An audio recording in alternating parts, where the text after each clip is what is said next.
Hello, how are you? I'm so excited to do Spirit Keys level 2 with you. This is the first time we've done level 2, so you are part of an initiation into a deeper level of spiritual information, spiritual connection, and I'm so excited to be a part of with you. Um, so excited. So just let me get the screen situated here. Okay, so let's get into it. If you are watching this video, you have done some kind of psychic development with me in the past. Perhaps you were in Unveil last year or earlier this year, Elevate Your Mediumship or Spirit Keys Level 1 in May, or just recently here in October. And I'm so excited to do this practice with you and deepen our spiritual gifts, bring even more attention and intention to our spiritual evolution, our spiritual awakening in the next 4 weeks as we come into winter. I think it's a wonderful time to tune into our spiritual gifts. I know for me, I love I love learning around this time of year. There's just a really special um, vibration, I guess you could say, that happens for me. I know that it can be different for everybody depending on how your astrological chart goes. But also this season, around Scorpio season, around Halloween, it is always something that helps me to unveil my spiritual gifts in another layer. And I am definitely the type of learner who loves to learn in community, who gains a lot from connection and being with others. I feel um, a lot of healing from being with you. I learn so much. I feel initiated into deeper levels of my healing. So I'm so grateful to do that work with you and to begin Spirit Keys level 2. Yay. Okay. So if you're joining from our October sessions that we just did, you are right in the flow of it.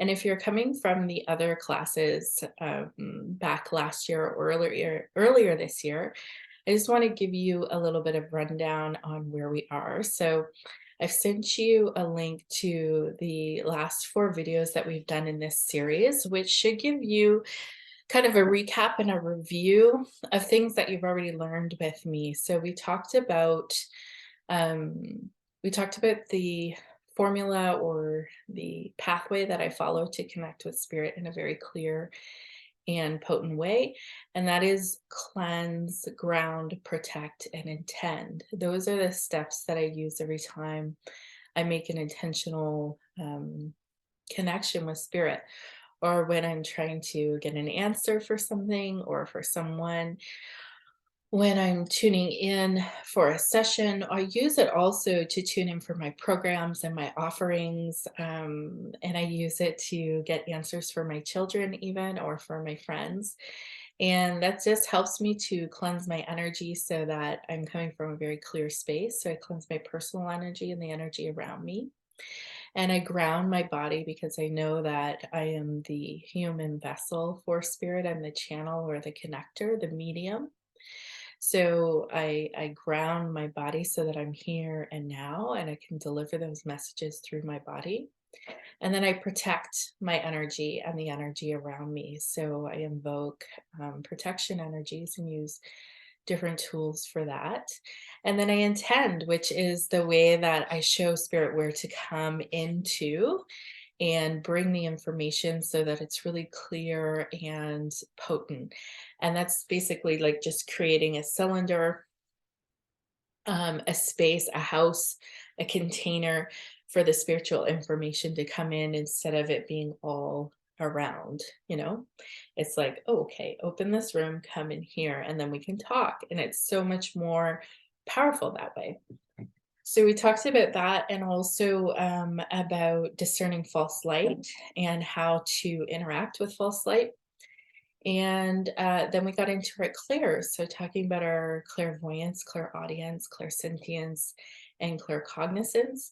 And we did some practices and some exercises to expand them and bring them more into wholeness, into our being, so that they start to come more online. Because we spoke about how our clairs, even if we feel that we have one predominant clair, one or two, which is really normal. Maybe you do a lot of guided meditation, so you feel like your clairvoyance is very strong. And that, I mean, I'm talking about myself, and that clairaudience, or sorry, claircognizance and clairsentience just isn't your thing. It's through practicing it and exercising the other clairs that your clairvoyance becomes stronger. The clairs all support each other and kind of, lift each other up. So, um, working on all of your clairs will help your psychic connection become stronger. So that's what we did in those weeks together, and that we have done in our previous classes together. So if you have time to just watch those 4 videos, just to give yourself a refresher. But also knowing that all of the psychic information is really a remembrance for you, and you can watch the videos kind of like as an initiation, or you will receive healing just from listening. But it should feel like home. It should feel like something you already know, and you're just kind of remembering, or it's helping it to become more clear, more in your vision, more closer to you. Okay. So don't worry if you haven't watched them before we get together. I know that that information is within you, and that it will be activated through the following weeks that we go through in level 2. Okay.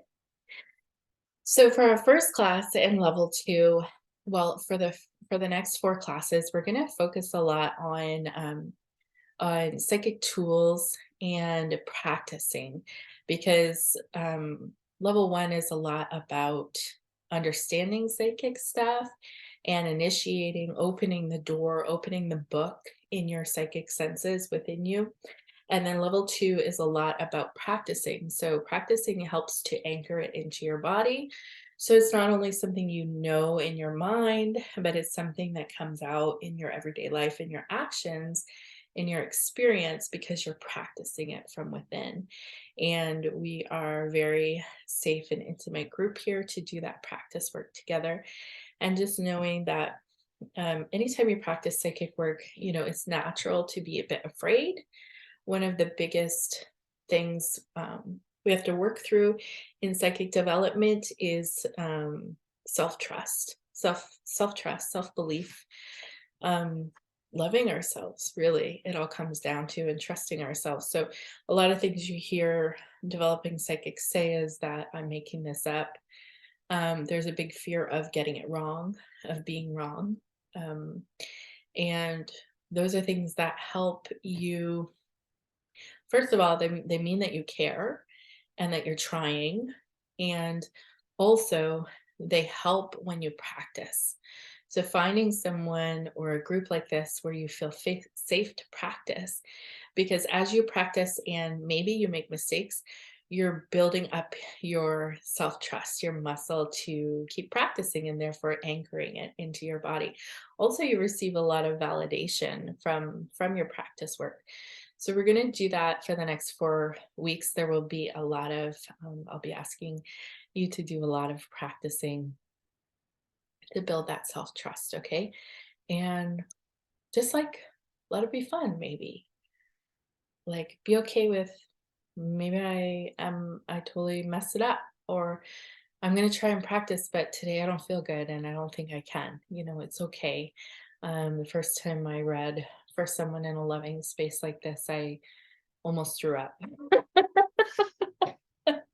So it's okay to feel that way. And I hope that you feel safety in practicing with us. Okay. So for the first week, I'm so excited. We're going to practice with divination tools and divining. So divination is an ancient practice that many cultures across the world still practice today. but that we have lost touch with a lot in the Western world. So you will see, tribes in Africa, in Serbia, shamans in South America still practicing divination their for their communities as a viable way to obtain information still today. And here in the Western world, we have, some healing to do around that. We have definitely some limiting beliefs and some blocks that, reading cards or tuning into psychic information for people is something, you know, that emotional people do, or that crazy girls do, or that, it's just for kicks and giggles. Which it is really fun. It is fun to do, and there's nothing wrong with that. There's nothing enjoying or taking pleasure from divination work. It doesn't have to be so serious all the time. It can definitely be something that you do for your girlfriend just for fun as well, a way to connect. But in our class today, we are going to really give it the sacredness that it deserves. Divination is a sacred art, an ancestral and ancient art, and we're going to practice it together. So I invite you to bring an oracle deck, a tarot deck, any kind of card deck that you have that you love, and bring that to class so that we can play with it together, learn about it together, and practice divination in that way. Okay. I'm also going to ask you to bring a rock. I know that if you're watching this, the rocks outside might be covered in snow. Um, but if you can find a kind of a palm-sized rock, I'll show you what I have here.